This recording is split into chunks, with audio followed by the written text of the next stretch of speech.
Una entrevista exclusiva en Así Amaneció.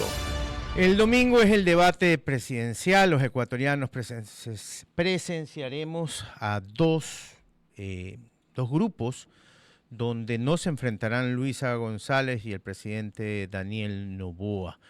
Lo que sí sabremos es que habrá muchos puntos a tocar en este debate. Hoy lo escuché en la mañana hablando para un podcast que retransmitimos aquí todos los, de martes a viernes, porque desde martes a viernes ellos lo producen, del Georgetown University, y la verdad es que lo que dijo tiene muchísimo sentido. Así que vamos a aprovechar eso para hablar con el analista político, experto en comunicación. ¿Qué más le digo? ¿Qué más es usted, oiga? ¿Ah? Hay crisis. Varias. Cuénteme, para la próxima vez que me pregunten, ¿qué es Carlos Ferrín? ¿Qué es Carlos Ferrín? Yo me centro en ser consultoría en comunicación política. Ok. Y como es basado en comunicación, también atiendo temas de crisis comunicacionales también. Okay. Eso en la línea de la comunicación. Cuando conocí a Carlos Ferrín era publicista en una agencia de publicidad Sí, hace estuve más de 20 años. Mucho más. Yo hice carrera hasta el 2015 en varias agencias y cerré en BBDO. Así es, yo me acuerdo de haberlo conocido ahí. Carlos, usted fue la primera persona que nos dijo aquí, en esta mesa, que usted no creía que iba a haber una tercera vía.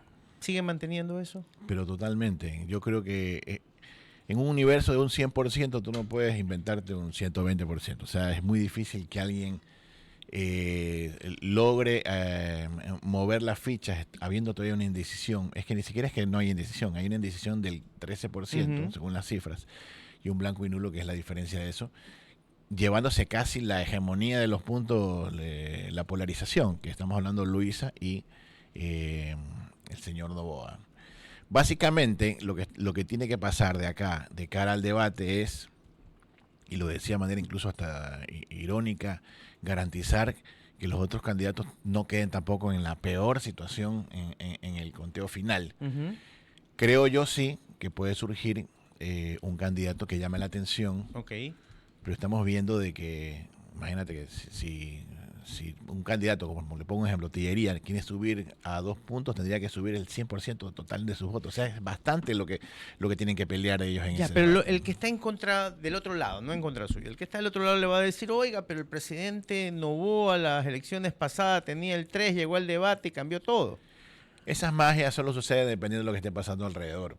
Claro, pues si yo salgo un día que no hay sol pretendiendo broncearme, no me voy a broncear. Pues, es que el otro día salí y me bronceé. No tiene sentido, tiene que haber sol. Y en este caso no están las condiciones climáticas, políticas, como para decir va a pasar algo similar.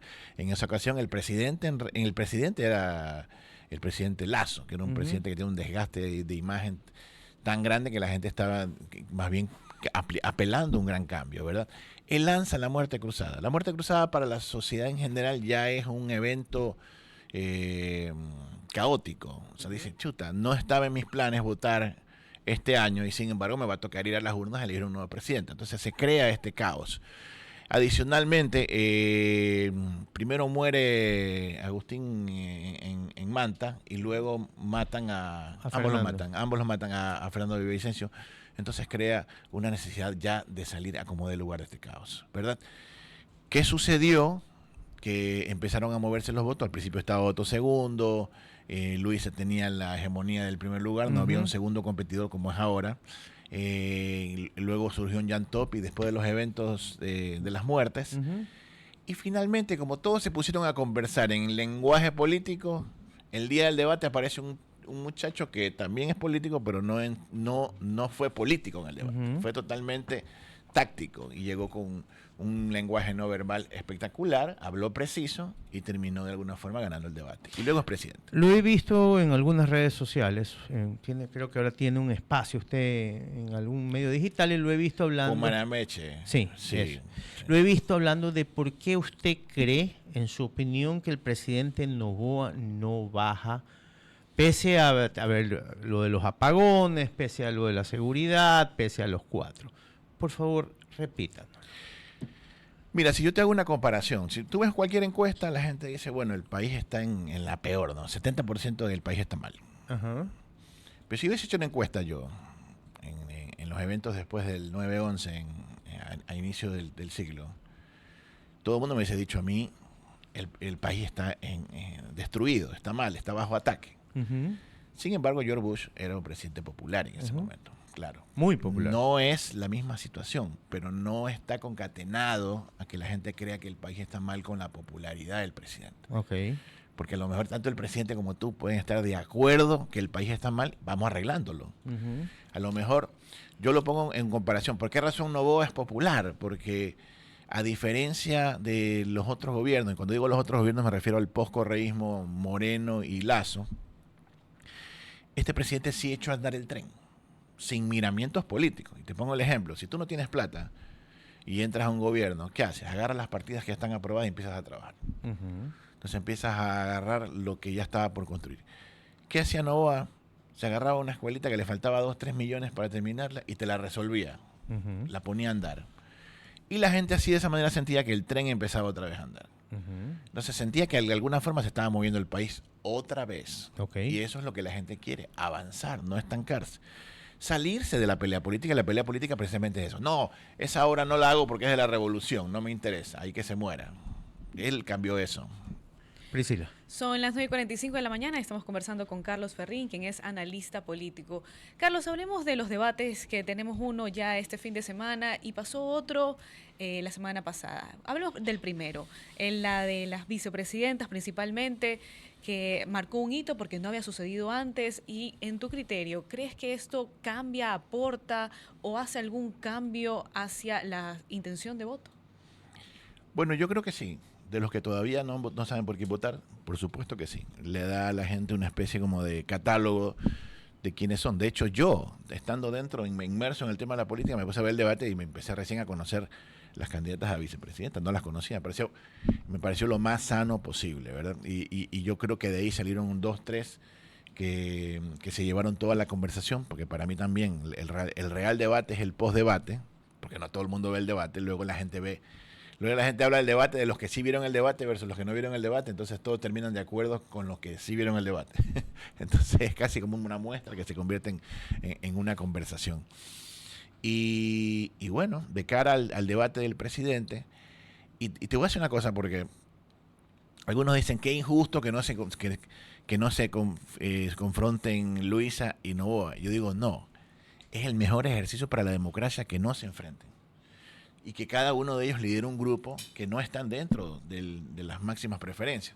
Entonces Noboa tiene su grupo de los que no están dentro de la polarización y Luisa tiene su grupo de los que no. Entonces cada uno de ellos tiene una oportunidad distinta de aprovechar su momento.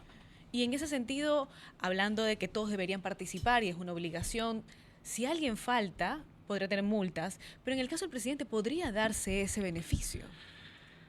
Yo no creo. Mira, si hay una sanción, lo que pasa es que Porque no lo hizo no es que el Palacio ya dijo no voy a ir al debate.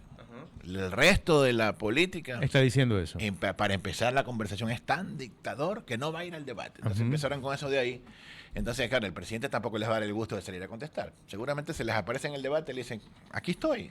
¿No? Entonces, son manejos políticos del presidente. Él se maneja de esa manera. Pero en su criterio, ¿él debería ir, participar? Él debería ir. Él tiene que Y no ir. solamente porque es obligación, sino porque definitivamente ese día todo el mundo va a estar en un foco. Es como que decir, no aparezco en un momento de rating, tengo que aparecer. Como que Luis Miguel no va al concierto. No sé si como Luis Miguel no va al Es concierto, un ejemplo, digo yo. pero yo pienso que en ese momento todo el mundo va a estar viendo ahí y el presidente lo que más quiere es exposición, obviamente. Carlos, el país necesita paz. Digamos que no hay un ganador en la primera vuelta absoluto y hay una segunda vuelta. ¿Qué va a pasar con los otros partidos políticos? Bueno, ahí es clave también por qué razón el presidente sí debería ir al debate. Porque obviamente si hay una segunda vuelta va a necesitar el endorsement de muchos de esos candidatos. Por esa razón yo, en mi opinión, creo que el presidente no va a estar al 100% de su contención, claro, porque él va a querer apelar a los votos de los que están ahí. Seguramente el presidente va a ser más bien Puentes. súmate, claro, va a tender puentes, ¿verdad? Más bien de los debates, yo le llamo el debate de las derechas, el del presidente, el debate de las izquierdas, el de Luisa. Entonces Luisa le va a tocar hacer lo mismo y tratar ella de no pelearse con los ISA, que son potenciales votos de ella, con los Granjas, que son potenciales votos de ella. Entonces, Rabascal. ellos, claro, los candidatos van a estar tratando de eso. Los otros sí van a querer, por llevarse su titular, querer darle al presidente de alguna forma, pero el presidente va a tener que ver cómo se mide. ¿Quiénes son los incómodos del segundo debate? Granja Andrea. y Andrea. ¿Y del primero? El primero pensaría que Escala, un poco porque es un tema ya ideológico. Él Profesor. y quizás Cocalón, porque yo creo que Cocalón ahorita ya no tiene nada que perder y va a lanzarse con todo contra el presidente. Bueno, el día domingo tenemos mucho, hay que coger canguil. Usted me imagino que es como un Super Bowl para usted. No voy a estar, porque voy a estar en Washington. Ah, ok. ¿Qué va la...? Ahí vamos. Ahí va a la... Vamos a la inauguración del presidente. Sí. Oiga, aprovechemos que usted está aquí. ¿Quién cree que tuvo la iniciativa final de que se dé esta paz en Medio Oriente? ¿Trump o Biden? Bueno, de alguna forma Trump, porque es como que tú veas que se viene otro nivel del juego y la gente dice, mira, por ejemplo, te pongo un ejemplo. Fiscales que estaban en contra de Trump, todos empezaron a deponer sus acciones porque sabían que ya se venía a ir al poder. Y ahí no hay medias tintas. O sea, entonces todo el mundo tiene que agarrar y hacer su espacio. En un país donde el lobby es permitido, ese tipo de cosas también son permitidas. Bueno, muchísimas gracias una vez más a Carlos Ferrín, un experto en comunicación política. Hablamos sobre el debate presidencial, las últimas encuestas, por qué no baja el presidente, y al final hemos tocado un tema que veníamos discutiendo con Andrea, es quién tuvo la última palabra para que se dé esta paz en Medio Oriente, si el próximo presidente Trump o el presidente Biden. Aunque ya Andrea nos había dicho, Netanyahu a Biden no le paraba mucha bola y al final ya sabe que se le viene Trump encima y no es lo mismo. No es lo mismo.